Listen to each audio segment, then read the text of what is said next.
Halo, selamat siang Bapak Ibu semua dan adik-adik. Hari ini saya akan menjelaskan materi kita pada pertemuan ke-13 di keperawatan anak 2 ini yang akan bahas tentang bagaimanakah terapi dari kemoterapi, terapi desfral, dan juga terapi komplementer yang bisa kita terapkan pada anak dengan penyakit kronis ya. Berikut saya akan share dulu materinya.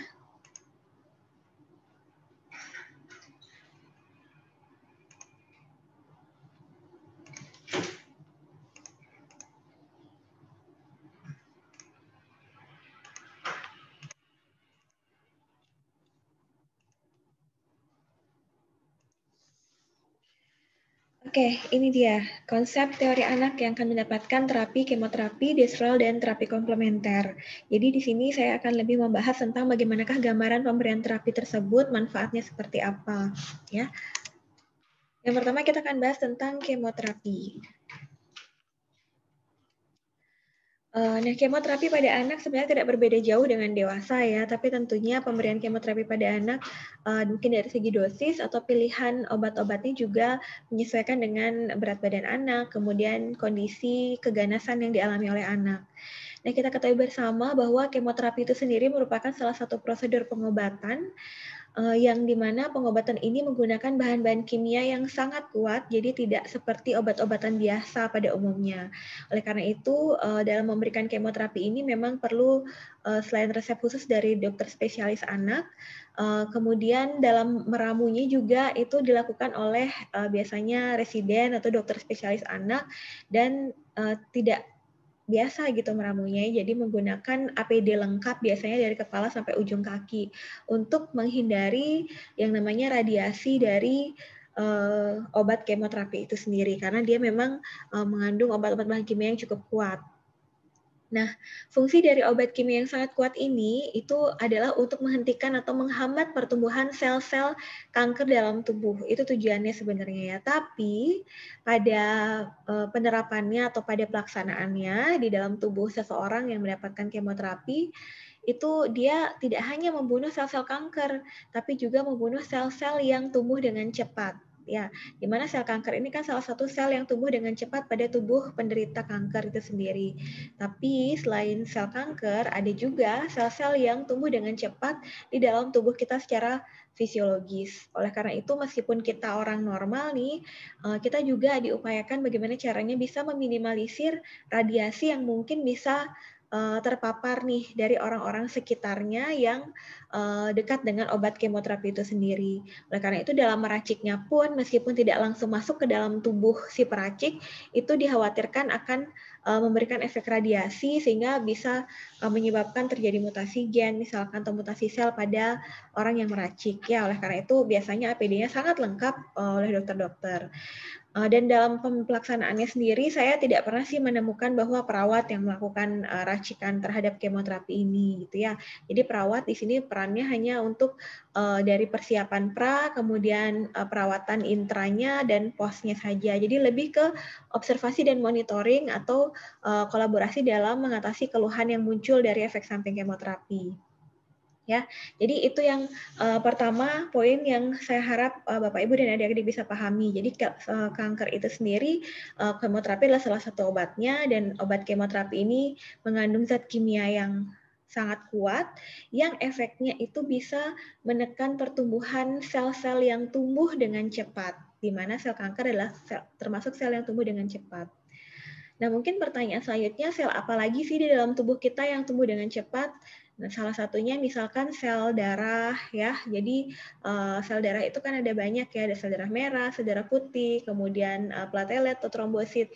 Itu juga bisa ditekan pertumbuhannya oleh kemoterapi ini. Kemudian jaringan-jaringan dalam tubuh kita, misalkan membran mukosa itu adalah sel-sel juga yang tumbuh dengan cepat.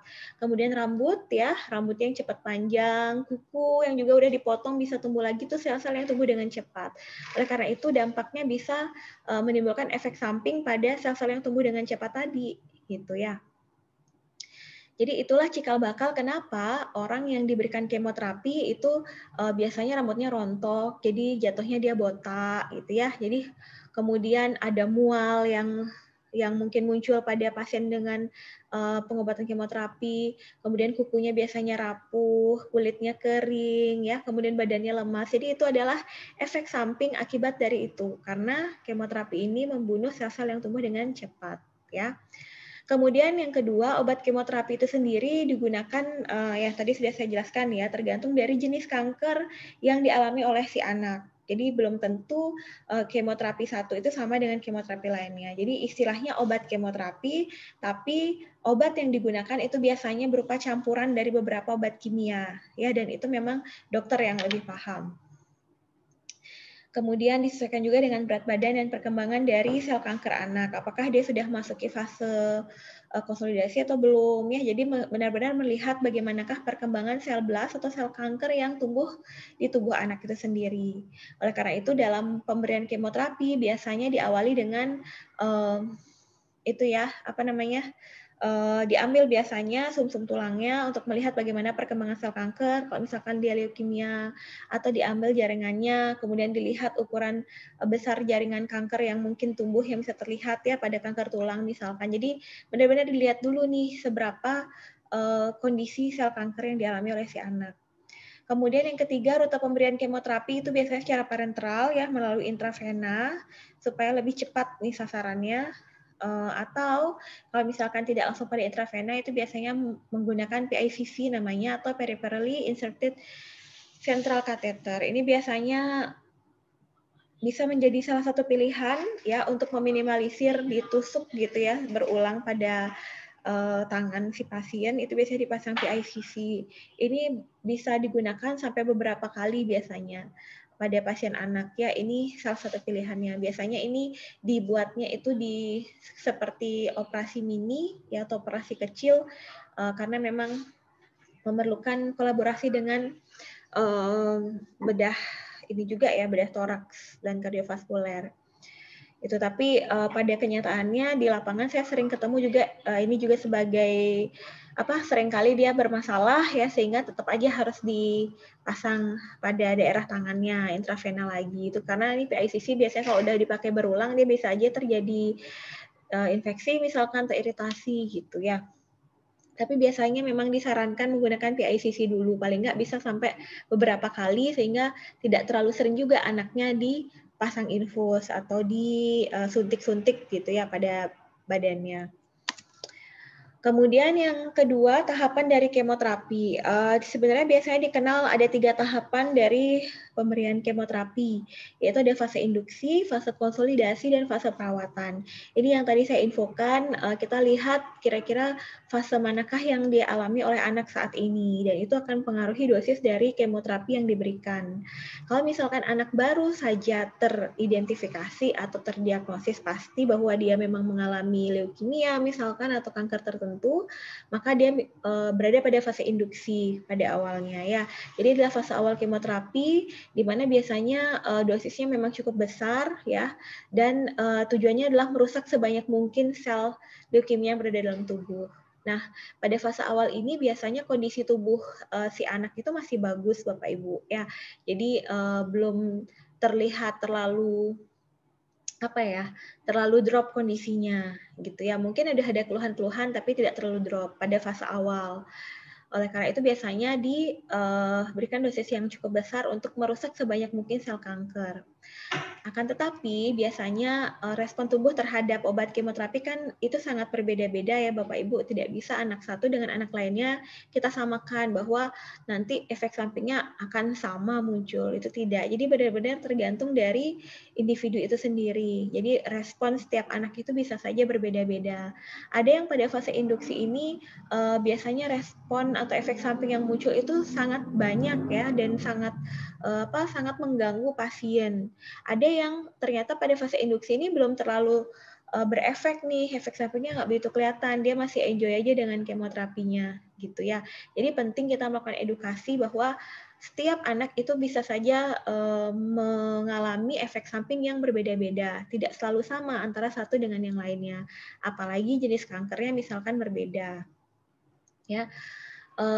Nah, Kemudian fase ini biasanya berlangsung pada minggu pertama sampai dengan minggu ke-6. Jadi selama 6 minggu itu biasanya dilihat kondisinya seperti apa. Jadi kemoterapinya biasanya berkala diberikannya, itu masih fase induksi. Nanti setelah fase induksi akan dicek lagi nih bagaimana perkembangan sel kanker dalam tubuhnya. Kalau misalkan ini sudah mulai menurun, dilihat bisa saja dia sudah masuki fase konsolidasi. Ya, fase konsolidasi ini untuk membunuh sisa-sisa sel kanker yang masih hidup. Ya, biasanya berlangsung dari minggu ke-8 sampai dengan minggu ke-12. Dan diharapkan untuk masuk ke fase konsolidasi ini pasien sudah mulai membaik kondisinya dan ada chance atau peluang untuk sembuh gitu ya. Jadi Bapak Ibu, perbedaan kanker pada anak itu kita harapkan dia bisa menjadi seorang survival kanker, baik itu leukemia ataupun kanker lainnya yang memang prognosisnya bagus. Jadi semakin dini kanker itu bisa terdeteksi, semakin cepat penanganannya, jadi semakin bagus prognosisnya dan peluang hidup anak itu semakin panjang daripada yang sudah terlambat nih, gitu sudah metastase kemana-mana. Ya, jadi itu yang sebenarnya diharapkan. Jadi supaya anak masih bisa menjalani masa remajanya, masa dewasanya nanti. Itu yang diharapkan sebenarnya ya. Jadi di fase konsolidasi ini benar-benar biasanya digenjot nih supaya sel kankernya benar-benar mati. Baru masuk pada tahap ketiga yaitu fase perawatan untuk mencegah timbulnya sel kanker. Jadi ini biasanya dilakukan observasi berulang untuk melihat bagaimanakah perkembangan kondisi si anak gitu ya.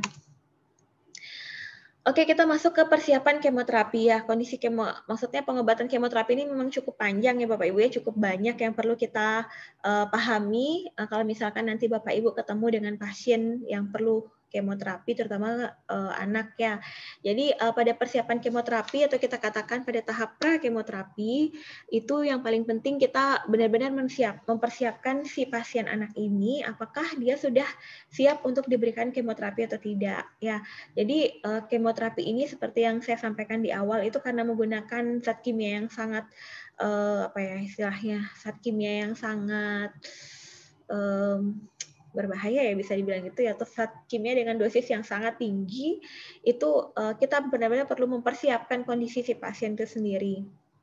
Yang pertama kita lakukan cek darah lengkap dulu ya. Jadi sebelum dokter memutuskan benar-benar diberikan atau diresepkan atau tidak obat kemonya, itu kita lihat kondisi pasien dengan cara satu cek lab darah lengkap. Terutama yang harus jadi poin kita benar-benar lihat adalah kadar hemoglobin ya atau kadar HB si pasien. Kenapa? Karena tadi saya sampaikan bahwa efek samping dari obat kemoterapi itu akan menekan pertumbuhan sel-sel yang tumbuh dengan cepat, termasuk juga sel darah. Salah satunya adalah HB yang ada dalam eritrosit kita ya. Jadi kalau misalkan HB-nya pasien rendah, kemudian ditambah masuk kemoterapi, misalkan juga langsung ya, bayangkan bagaimana drop kadar HB si pasien. Hal ini bisa memicu efek samping yang jauh lebih komplikasi yang jauh lebih hebat daripada sel kankernya itu sendiri gitu. Jadi itu yang kita hindari. Oleh karena itu kita harus cek dulu kadar HB pasien. Pastikan kadar HB pasien si anak ini tidak kurang dari 10 gram per DL. Ya, jadi Bapak Ibu harus lihat apakah kadar HB sudah mencapai 10 atau belum. Kalau misalkan masih 7, 6 apalagi atau 8 itu kita biasanya akan amprahkan dia darah dulu untuk dilakukan transfusi sampai HB-nya mencapai target. Ya, kalau dia kondisinya sudah bagus, HB-nya sudah mencapai target, baru kita berani melakukan kemoterapi. Tapi tidak sampai di sana saja ya Bapak Ibu. Jadi lihat juga kadar-kadar darah yang lain, contohnya trombosit, leukosit ya. Terutama trombosit. Jadi kalau misalkan terlalu rendah juga trombositnya, takutnya nanti terjadi perdarahan yang hebat pada pasien. Mungkin tidak di luar, tapi bisa saja pada perdarahan pada bagian organ dalam. Itu kita juga takutkan ya. Jadi kita benar-benar lihat. Kemudian leukosit, ini tergantung dari sel kankernya. Kalau ternyata pasiennya itu mengalami leukemia, jadi kan leukositnya sudah pasti tinggi ya Bapak Ibu, tapi leukosit yang tinggi itu bukanlah leukosit yang normal, melainkan leukosit yang tidak normal atau dari sel kanker. Jadi itu kita biasanya lihat dulu kalau ternyata terjadi hiperleukositosis, biasanya dilakukan tindakan lain dulu untuk menurunkan kadar leukositnya, baru kita lakukan kemoterapi, gitu ya. Kemudian selain cek darah apalagi? Yang kedua tentunya kita perlu cek fungsi ginjal juga, karena tadi zat kimia yang tinggi itu juga bisa berpengaruh pada fungsi ginjal, jadi kita cek juga fungsi ginjal, kemudian EKG-nya bagaimana ya, apakah EKG-nya normal atau tidak, karena biasanya juga akan mempengaruhi fungsi kerja jantung ya. Biasanya kalau saya lihat sih jarang ada masalah di fungsi ginjal dan EKG ya pada pasien anak, jadi masih normal-normal saja. Yang bermasalah sering itu yaitu pada kadar darahnya ya, terutama HB. Kemudian cek TTV pasien, kemudian timbang berat badan pasien, periksa adanya tanda-tanda infeksi ya. Jangan sampai pasien ternyata sedang infeksi, kita lakukan kemoterapi, itu juga berbahaya. Ya, jangan sampai dia nanti karena kita berikan kemo, justru jatuhnya sepsis pasiennya. Jadi kita atasi dulu tanda-tanda infeksi pasien, hilangkan dulu demamnya gitu ya kalau dia ada demam. Kemudian yang tidak kalah pentingnya lagi, kita pastikan bahwa ada akses untuk dilakukan kemoterapi secara parenteral. Ya, jadi lihat bagaimanakah kondisi tangannya, misalkan akan kita pasang infus, apakah sudah ada akses yang lancar atau tidak. Ya, tidak hanya seperti pasang infus biasa nih, karena kita akan memasukkan zat kimia yang luar biasa nih, seperti kemo. Kemudian penting juga kita melakukan edukasi terhadap pasien dan juga keluarga pasien. Ya, kalau misalkan pasiennya masih bisa diajak interaksi bagus, edukasi apa yang paling penting adalah salah satunya efek samping dari kemoterapi. Kalau tujuannya pasti sudah disampaikan ya, sudah ada info concern-nya. Terutama kita ingatkan kembali bahwa kemoterapi itu akan ada efek sampingnya. Dan apa yang saya sampaikan tadi, bahwa efek samping setiap anak itu cenderung berbeda, tidak sama antara anak satu dengan yang lainnya, gitu ya. Jadi jangan sampai dia membandingkan, kok si A tidak sampai seperti ini, anak saya kok parah, gimana nih obatnya salah, jangan sampai seperti itu ya. Jadi nanti takutnya akan terjadi dilema lagi, masalah lagi gitu. Jadi penting ditekankan pada keluarga bahwa akan ada efek samping, tapi efek samping yang ditimbulkan itu cenderung tidak sama antara anak satu dengan yang lainnya. Jadi Bapak Ibu atau adik-adik boleh nanti menjelaskan efek samping apa saja yang biasanya muncul gitu ya, supaya tidak kaget nih si anak ataupun keluarga. Kemudian kolaborasi pemberian antiemetik ini juga penting untuk paling tidak meminimalisir respon mual yang mungkin terjadi akibat kemoterapi ya. Kemudian setelah pra-kemoterapi, kita akan masuk ke intra-kemoterapi. Jadi selama pemberian kemoterapi apa sih yang perlu kita pahami sebagai perawat ya? Pantau aliran obat kemoterapi, terutama pada akses vena. Jadi penting orang tua selalu menemani anak selama pemberian kemoterapi ini, gitu ya Bapak Ibu. Boleh sarankan dia pakai masker ya, pakai jaket gitu supaya mengurangi efek radiasi. Tapi biasanya obat kemoterapi itu dia akan dibungkus dengan karbon hitam itu ya untuk minimalisir radiasinya. Jadi khas sekali kalau udah ditutup sama karbon itu pasti zat kimia yang cukup tinggi dosisnya. Nah, untuk memantau akses vena ini kita libatkan orang tua ya supaya bisa orang tua itu melakukan 3 hal ini, yaitu melihat, raba dan rasakan. Jadi lihat apakah terjadi bengkak atau udim atau tidak pada area akses vena dipasangkan akses kemonya. Kemudian raba. Oh ya, selain bengkak apakah ada kemerahan atau tidak ya. Kemudian raba kira-kira bengkak yang tadi itu apakah benar-benar bengkaknya besar atau enggak gitu. Jadi kita raba ya, raba pada daerah akses vena, kemudian rasakan juga apakah dia suhunya agak hangat atau tidak gitu ya. Jadi kalau misalkan ternyata ada bengkak, kemudian agak hangatan gitu ya, kemudian aksesnya apalagi tidak lancar, maka harus langsung lapor ke perawat ya supaya bisa di stop dulu pemberian obat kemonya dan kita biasanya carikan akses vena yang lain. Kemudian penting juga kita melakukan pantau TTV selama pemberian kemoterapi, kemudian pantau adanya efek samping yang muncul, tapi biasanya pada fase intra itu jarang ya ada muncul efek samping, biasanya setelahnya kebanyakan. Kemudian kolaborasi antiemetik intravena jika memang terlihat benar-benar ada efek samping mual yang cukup parah muncul selama pemberian kemoterapi ya.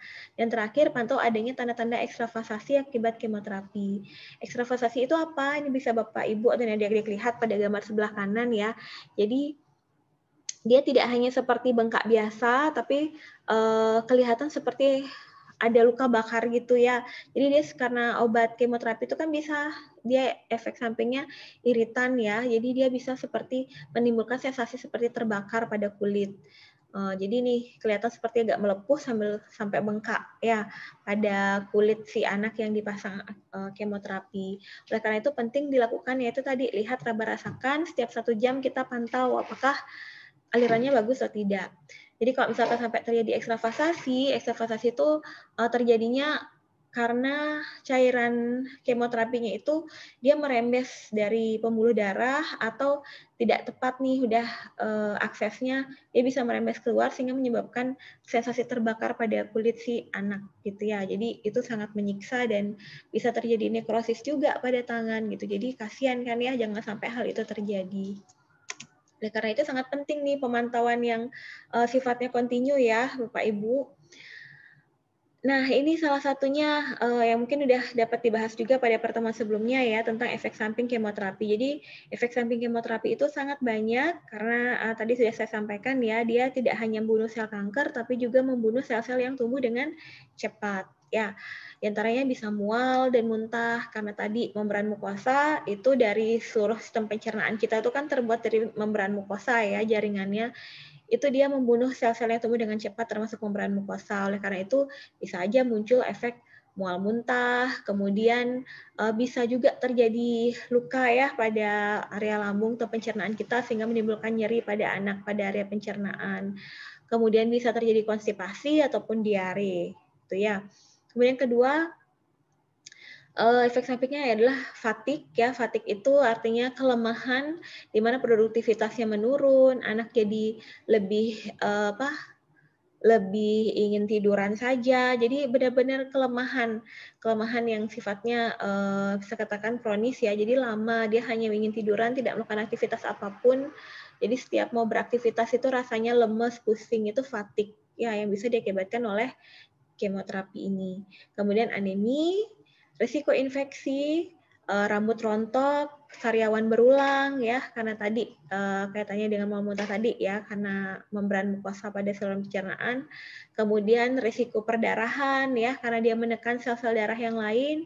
Kemudian perubahan mood dan psikologis juga bisa terjadi dan ini banyak terjadi dari yang saya temui pasien-pasien di rumah sakit RSCM dulu ya.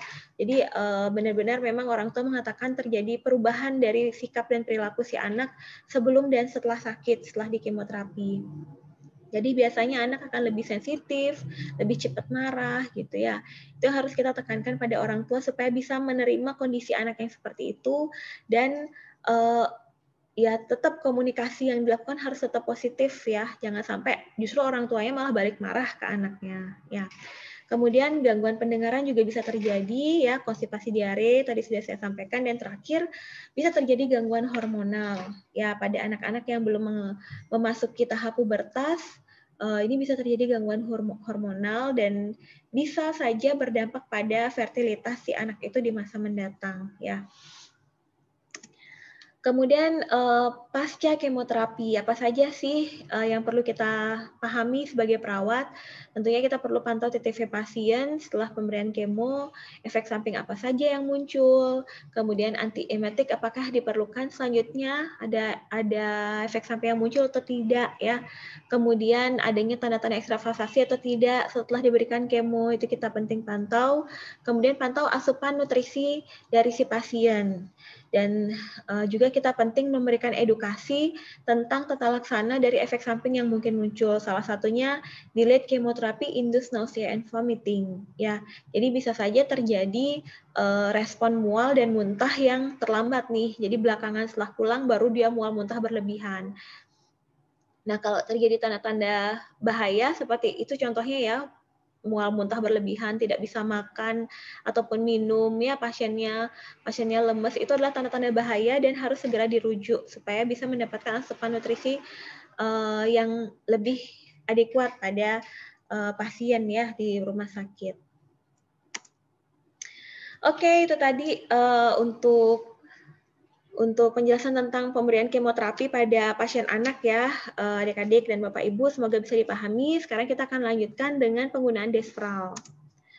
Terapi Desfral ini tidak terlalu banyak ya Bapak Ibu, jadi ini seperti terapi tambahan pada pasien-pasien yang mendapatkan transfusi darah berulang, ya contohnya pada pasien talasemia. Karena kondisi transfusi yang berulang itu bisa menyebabkan adanya penumpukan kadar zat besi dalam darah. Oleh karena itu, terapi Desfral ini berfungsi untuk mengatasi hal tersebut supaya tidak terjadi efek samping dari kelebihan kadar zat besi dalam darah. Kemudian efek samping yang mungkin muncul dari terapi Desfral ini diantaranya bisa menghambat pertumbuhan anak, urin kemerahan, muncul gatal-gatal atau ruam pada kulit, pusing, diare, dan kejang. Tapi sekali lagi saya sampaikan belum tentu efek sampingnya sama pada semua anak. Ya, ini efek samping yang mungkin berdasarkan penelitian itu bisa muncul nih pada anak dari pemberian terapi Desfral ini. Ya, betul pemberiannya bisa secara intravena ataupun intramuskular. Oke, itu tadi untuk terapi Desfral.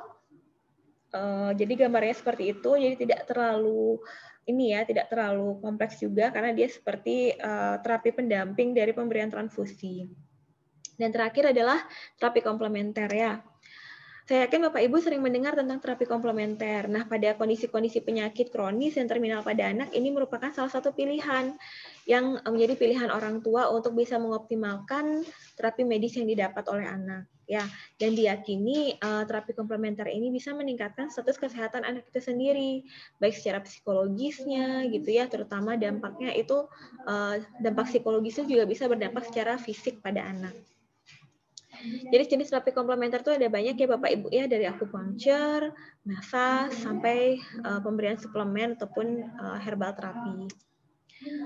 Nah, dari National Center for Complementary and Alternative Medicine tahun 2005, jadi dibagi menjadi klasifikasi dari terapi komplementer itu ada 5. Jadi ada alternative medical system, mind body interventions, biologically based therapies, manipulative and body based method, dan yang terakhir adalah energi terapis. Jadi beberapa terapi komplementer itu diklasifikasikan menjadi 5. Jadi kalau alternatif itu contohnya Chinese medicine, Ayurveda. Kalau mind body itu lebih ke meditasi, musik terapi gitu ya. Jadi melihat kira-kira efek dari penerapan obat terapi komplementer itu seperti apa sih penerapannya. Jadi dia akan diklasifikasikan seperti ini. Jadi tergantung sih ya, si anak itu kira-kira kooperatifnya yang mana dan yang mana lebih membuat dia lebih nyaman dan suka, itu kita bisa pilihkan. Dan yang paling penting adalah Bapak Ibu, dalam pemberian terapi komplementer, kita harus benar-benar melihat apakah sudah berdasarkan penelitian-penelitian atau evidence-based practice ya istilahnya, atau tidak. Ya, jadi kita lihat apakah benar-benar terapi komplementer yang kita tawarkan atau yang dijalani oleh anak itu sudah berdasarkan penelitian atau tidak. Gitu ya, supaya apa? Supaya satu kita bisa minimalisir efek samping yang mungkin muncul. Terus kedua, adakah kontraindikasi atau tidak sih dengan kondisinya pasien. Kemudian yang ketiga, apakah memang benar-benar bermanfaat atau tidak untuk pasien. Ya, jadi saya harapkan terapi komplementer ini benar-benar sudah berdasarkan evidence-based practice atau berdasarkan penelitian, sehingga Bapak Ibu juga merekomendasikannya kan lebih enak gitu ya. Ini contoh beberapa terapi komplementer yang memang sudah diakui juga ya dalam perawatan pasien anak dengan kanker atau dengan penyakit kronis lainnya. Kemudian ada juga beberapa terapi komplementer yang ternyata tidak berimpact pada satu kondisi tertentu ya. Contohnya yang di kiri ya, the use of aromatherapy to reduce chemotherapy induced nausea in children with cancer. Meskipun ini tipe penelitiannya randomized sudah RCT padahal ya ternyata efek dari penggunaan aromaterapi ini sebagai terapi komplementer itu tidak bisa mengurangi mual muntah gitu ya. Itu yang bisa kita lihat dari abstrak. Jadi Bapak Ibu tidak boleh terkecoh hanya dengan judul. Jadi benar-benar lihat dari abstrak dan isinya. Belum tentu pada keluhan lain dia tidak berefek. Bisa saja aromaterapi bisa berefek pada keluhan yang lain. Mungkin pada mual dia tidak berefek, tapi kita bisa lakukan penelitian lebih lanjut untuk mengatasi keluhan pasien yang lain dari efek samping. Ya, lain ceritanya dengan penelitian sebelahnya, ya, the effect of massage therapy on chemotherapy induced nausea and vomiting in pediatric cancer. Jadi kedua penelitian ini sama-sama ingin mengatasi masalah mual muntah yang dialami oleh pasien anak. Tapi ternyata yang penelitian yang didapatkan oleh Mazium dan kawan-kawan ini justru penggunaan massage terapi sebagai salah satu terapi komplementer juga ya, itu yang lebih berefek pada penurunan kecemasan, penurunan rasa mual dan muntah pada anak dengan kanker gitu ya. Tapi lagi-lagi setiap penelitian itu ada plus minusnya ya Bapak Ibu ya. Jadi dilihat lagi apakah ada keterbatasan penelitiannya atau tidak.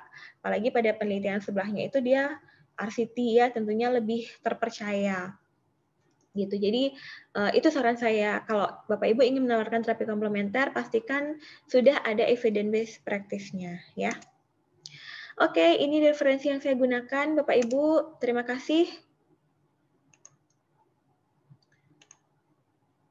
Terima kasih atas perhatiannya ya. Semoga apa yang kita bahas dan kita pelajari hari ini bisa bermanfaat.